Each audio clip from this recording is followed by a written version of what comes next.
পৃথিবীর সব প্রেম কাহিনী যদি মিলিয়ে দেখেন, তবু ময়ূরের প্রেম, তার নাচ আর তার আকর্ষণের এই খেলা পৃথিবীর সবচেয়ে রঙিন গল্পগুলোর একটি। বর্ষার আকাশে যখন বৃষ্টি নামে, তখনই শুরু হয় ময়ূরের প্রেম আলাপ। একটি পাখি যার পেখম যেন রংধনু, সে নিজের সমস্ত সৌন্দর্য মেলে ধরে শুধু একজনের মন জয়ের আশায়। তার সঙ্গিনী এক ময়ূরীর। ময়ূর এক রাজকীয় পাখি। মানুষ ময়ূরের সৌন্দর্য পৃথিবীজোড়া বিখ্যাত। তার লম্বা রঙিন পেখম, চোখের মতো নকশা আর সেই অপূর্ব নৃত্য ময়ূরের তুলনায় নিরাভজন। তবে তার চাহনি গভীর, কারণ বেছে নেওয়ার ক্ষমতা রয়েছে তারই হাতে। কে হবে তার সঙ্গী, কে হবে পরবর্তী প্রজন্মের পিতা, সেই সিদ্ধান্ত নেয় সে নিজেই।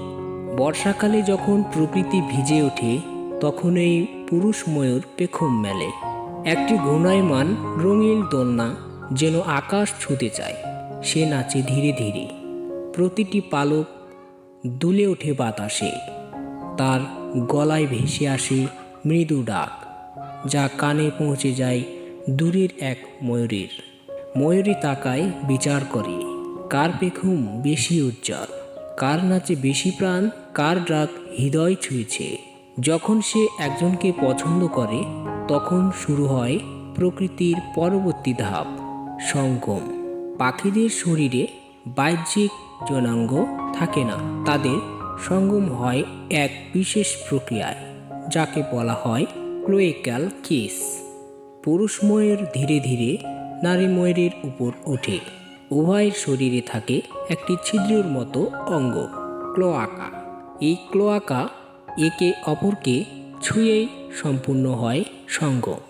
এই ক্ষীণস্থায়ী ছোঁয়ার মধ্য দিয়েই একটি নতুন প্রাণের বীজ রোপিত হয়। সঙ্গমের কিছুদিন পর ময়ূরী একটি নিরাপদ জায়গা খুঁজে নেয়। সাধারণত ঝোপের আড়ালে বা নিচু ঘাসে সে ডিম পাড়ে।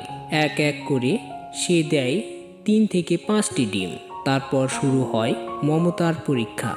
সে নিজেই ডিমগুলোতে তা দেয়। প্রায় 28 দিন ধরে বাইরে ঝড়, বৃষ্টি, রোদ সব কিছু সহ্য করে। ময়ূরী অপেক্ষা করে একটি নতুন জীবনের জন্য। একসময় সেই অপেক্ষার ফল মেলে। ডিম ফেটে বের হয় ছোট ছোট ছানা, নতুন ময়ূর, যারা বড় হয়ে আবার পেখম মেলবে, আবার প্রেম করবে, আবার জীবন গড়বে। তবে এই প্রেমের কাহিনীতে থাকে প্রতিযোগিতা। পুরুষ ময়ূর একাধিক নারী ময়ূরীর মন জয় করার চেষ্টা করে, কারণ যার পেখম যত বড়, যার নাচ যত আকর্ষণীয়, তার প্রজনন সাফল্য তত বেশি। এই প্রেম, এই নাচ, এই জীবন সব কিছুই প্রকৃতির এক শিল্প। এটা শুধু একটি পাখির বেঁচে থাকার গল্প নয়, এটা জীবন সঞ্চারের এক রঙিন আয়োজন। ময়ূরের পেখম শুধু সৌন্দর্যের প্রতীক নয়, এটা প্রকৃতির ভাষা। একটি নীরব ডাক যা বলে, আমি প্রস্তুত ভালোবাসার জন্য, জীবনের নতুন অধ্যায়ের জন্য। প্রকৃতির এই অপূর্ব প্রেম কাহিনী আমাদের শিখিয়ে দেয়, প্রকৃতি কেবল কঠোর নয়, সে কোমল, প্রেমময়, আর প্রতিটি সৃষ্টির পেছনে থাকে এক গভীর রহস্য। এই ছিল ময়ূরের প্রেম, সঙ্গম ও প্রজননের এক গভীর ও রঙিন গল্প। আপনি যদি প্রকৃতিকে ভালোবাসেন, তবে এই প্রতিটি প্রাণীর জীবন আপনার জন্য একটি কবিতা। ভালোবাসুন প্রকৃতিকে, ভালোবাসুন জীবনকে।